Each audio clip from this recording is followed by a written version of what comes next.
এই মেয়েরা সতর কিভাবে ডাকবে? নবীজি বললেন, ইনস্তাতা আল্লাহ ইয়ারায়ান্নাহা আহাদুন ফালা ইয়ারায়ান্নাহা। একসাথে পুরুষরা থাকলেও আরেক পুরুষের সতরের দিকে তাকাবে না, মেয়েরা একসাথে থাকলে আরেক মেয়ের সতরের দিকে তাকাবে না। সাহাবী প্রশ্ন করলেন, ইদা কানা রাজুলু খালিয়ান ইয়া রাসূলুল্লাহ, হুজুর কেউ যদি ঘরে একা থাকে তাহলে কি সতর ঢাকতে হবে? ঘরে একা আছেন, দরজা জানালা বন্ধ, তখন নবীজি বললেন, আল্লাহু আহাক্কু আইয়ুস্তাহিয়া মিনহু মিনান নাস। তখন ঘরে কেউ না থাকলেও আল্লাহ আছে, মানুষের চেয়ে আল্লাহকে বেশি লজ্জা পাওয়া দরকার, বেশি সতর্ক তখন ঢাকবা।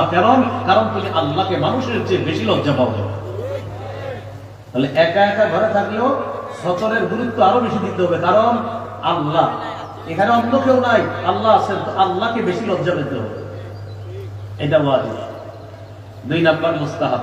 মুস্তাহাব মানে একটু উত্তম পোশাক পরা, এটা মুস্তাহাব। আবু দাউদের 4063 নম্বর হাদিস। এই হাদিসের বর্ণনাকারী আবুল আহওয়াস তার বাবা থেকে বর্ণনা করেছেন। তিনি বলেন, আতাইতু রাসূলুল্লাহ সাল্লাল্লাহু আলাইহি ওয়াসাল্লাম ফি সাওবিন বিদুনিন, আমি আল্লাহর নবীর কাছে নিম্নমানের পোশাকে আসলাম, নরমাল পোশাক পরে নবীজির কাছে আসলাম। নবীজি আমাকে বললেন, আলাকা মালুন, এই তোমার সম্পদ আছে? সাহাবী বললেন, জি হুজুর আছে। নবীজি বললেন, মিন আইয়িল মাল, কোন ধরনের সম্পদ আছে? সাহাবী বললেন, কদ আতানি আল্লাহু মিনাল ইবিলি ওয়াল গানামি ওয়াল খাইলি ওয়ার রাতিক। হুজুর আল্লাহ আমাকে উট দিয়েছে, আল্লাহ আমাকে মেষ দুম্বা দিয়েছে, আল্লাহ আমাকে ঘোড়া দিয়েছেন, আল্লাহ আমাকে দাস দাসী দিয়েছে, আলহামদুলিল্লাহ আমার যথেষ্ট সম্পদ। নবীজি বললেন, তাহলে এই পোশাক পরছো কেন? এত সম্পদ, নিম্নমানের পোশাক কেন পরেছো? ইযা আতাকাল্লাহু মালান ফালইরা আতারু নি'মাতিল্লাহি আলাইকা ওয়া কারামাতি। আল্লাহ যখন তোমাকে সম্পদ দিয়েছেনই, তোমার উচিত আল্লাহর নেয়ামতের এই নিদর্শনটা যেন তোমার মাঝে দেখা যায়। আল্লাহর নেয়ামতের নিদর্শনটা তোমার মাঝে দেখা যাওয়া দরকার। যেহেতু আল্লাহ তোমাকে নেয়ামত দিয়েছেন, এই নেয়ামতের নিদর্শন এটা প্রকাশ পাওয়া দরকার। এখান থেকে কি বুঝলাম? একটু পরিপাটি হয়ে থাকা, এটা ইসলামে অনেক গুরুত্ব। আবু দাউদের হাদিস 4062 নম্বর হাদিস। জাবের রাদিয়াল্লাহু তাআলা আনহুর বর্ণনা, তিনি বলেন, আতানা রাসূলুল্লাহ সাল্লাল্লাহু আলাইহি ওয়াসাল্লাম ফারাআ রাজুলান ক্বাদ তাফাররাকা শা'রুহু। নবীজি আমাদের কাছে আসলেন, আসার পর এক ব্যক্তির দিকে তাকায়া দেখে তার মাথার চুলগুলো এলোমেলো। চুলগুলো কি? فقال رسول الله صلى الله عليه وسلم اما يجد هذا ما يسكن به شعرا। আচ্ছা, সে কি কোনো চিরুনি পায় না তার চুলগুলো আশ্রানোর জন্য? নবীজি দেখলেন এক ব্যক্তির মাথার চুল এলোমেলো, তো বললেন, সে কি কোনো চিরুনি পায় না মাথার চুলগুলো আশ্রানোর জন্য? ওয়া রাজুলান আলাইহি থিয়াবুন ওয়াসিখা, আরেক ব্যক্তিকে দেখলেন তার শরীরের মধ্যে ময়লা কাপড়। নবীজি বললেন, আমা ইয়াজিদু হাযা মাআন ইয়াগসিলু বিহি সাওবা। আচ্ছা, সে কি কোনো পানি পায় না তার কাপড় ধোয়ার জন্য? একজনের চুল দেখলেন এলোমেলো, তো বললেন চিরুনি নাই, মাথা আশ্রানো। আরেকজনের দেখলেন যে কাপড় ময়লা, নবী বললেন পানি নাই, কাপড় ধোয়ার জন্য। এখান থেকে বোঝা যায় এলোমেলো চুল আর শরীরে ছালার চট দেখলেই তার পীর সাহেব বাবা, এর কোনো সুযোগ নেই। চুল এলোমেলো, ছালার চট পরে আছে, উল্টা পাল্টা পোশাক পরে আছে, আর আপনি বললেন ভাই ভিতরে কিছু আছে। তাহলে ইসলামের পোশাকের গুরুত্ব আছে না নাই? ইবনে মাজার হাদিস 1056 নম্বর হাদিস। আজকে কি বার? কিসের দিন? জুমার দিন। আম্মা জান আয়েশা সিদ্দিকা রাদিয়াল্লাহু তাআলা আনহা বলেন, আন্না নবী সাল্লাল্লাহু আলাইহি ওয়াসাল্লাম খাতাবান নাস ইয়াউমাল জুমআ। নবীজি জুমার দিন খুতবা দিতেছে।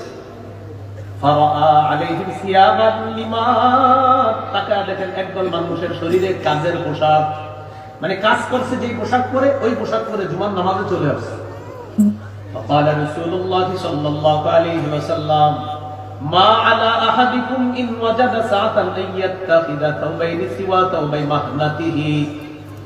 নবীজি বললেন, তোমাদের যাদের সামর্থ্য আছে তার উচিত আইয়াত্তাখিযা সাওবাইন লিজুমুআ সিওয়া সাওবাই মাহনাতিহি, তার কর্মের যে পোশাক, এই পোশাকের পরিবর্তে আরো 2 জোড়া পোশাক তার জুমার নামাজের জন্য গ্রহণ করা দরকার, যাদের সামর্থ্য আছে।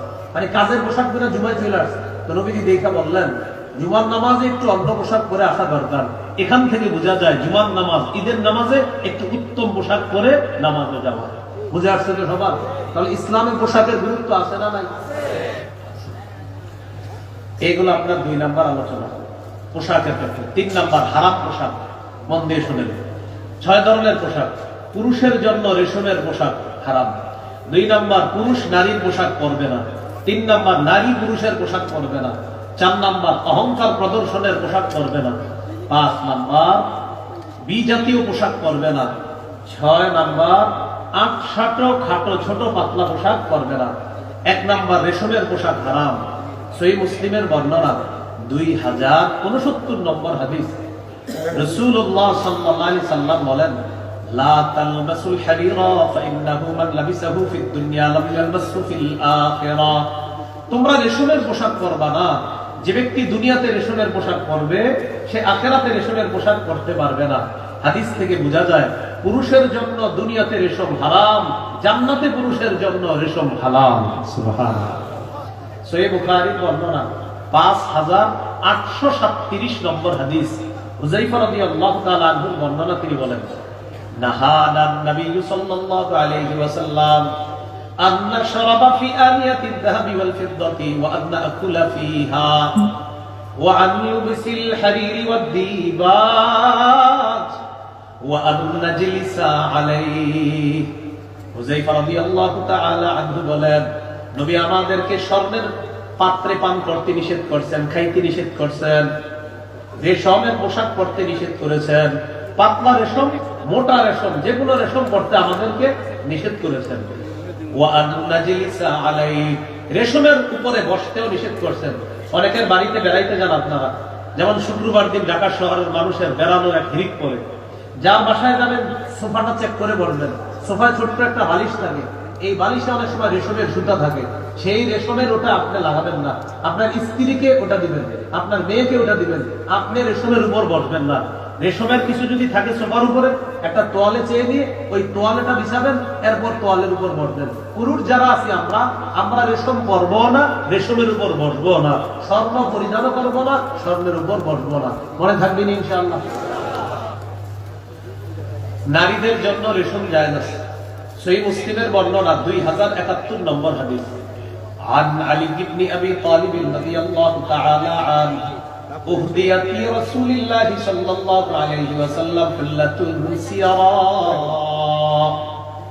রাসূলুল্লাহ সাল্লাল্লাহু আলাইহি সাল্লামের কাছে রেশমের পোশাক পাঠানো হলো।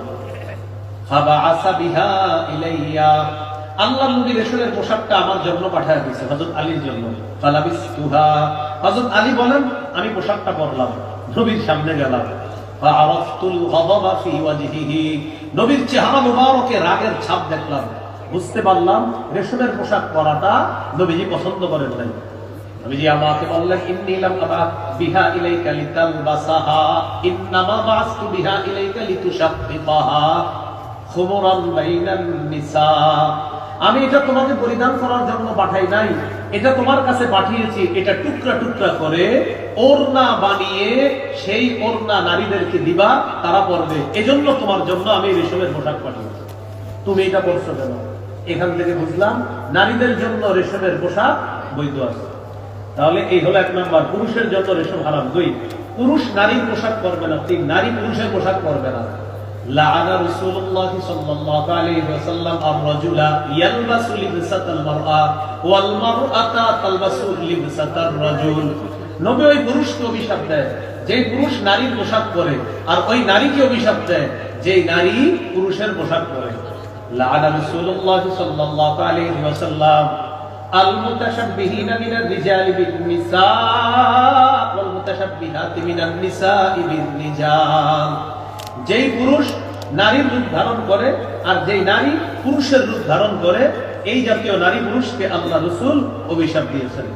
এই জন্য এই 31st নাইটকে কেন্দ্র করে পোশাকের স্বাধীনতার নামে উল্টা পাল্টা পোশাক আমাদের সন্তানদের গায়ে যেন না উঠে, এই ব্যাপারে আমাদের সকলের খেয়াল রাখতে হবে। মনে থাকবে তো ইনশাআল্লাহ? এটা খুব গুরুত্ব দিব আমরা। 4 নাম্বার, অহংকার প্রদর্শনের পোশাক পরা যাবে না। রাসূলুল্লাহ সাল্লাল্লাহু আলাইহি সাল্লাম বলেন, মান লাবিসা সাওবা শুহরাতিন আলবাসাহুল্লাহু ইয়াওমাল কিয়ামাহ সাওবা মাদাল্লা। যে ব্যক্তি প্রসিদ্ধির পোশাক পরলো দুনিয়াতে, আখিরাতে আল্লাহ তাকে লাঞ্ছনার পোশাক পরায় দিবেন। 5 নাম্বার, বিধর্মীদের পোশাক পরবে না। আব্দুল্লাহ ইবনে আমর ইবনুল আস রাদিয়াল্লাহু তাআলা আনহু বর্ণনা, তিনি বলেন, রাআ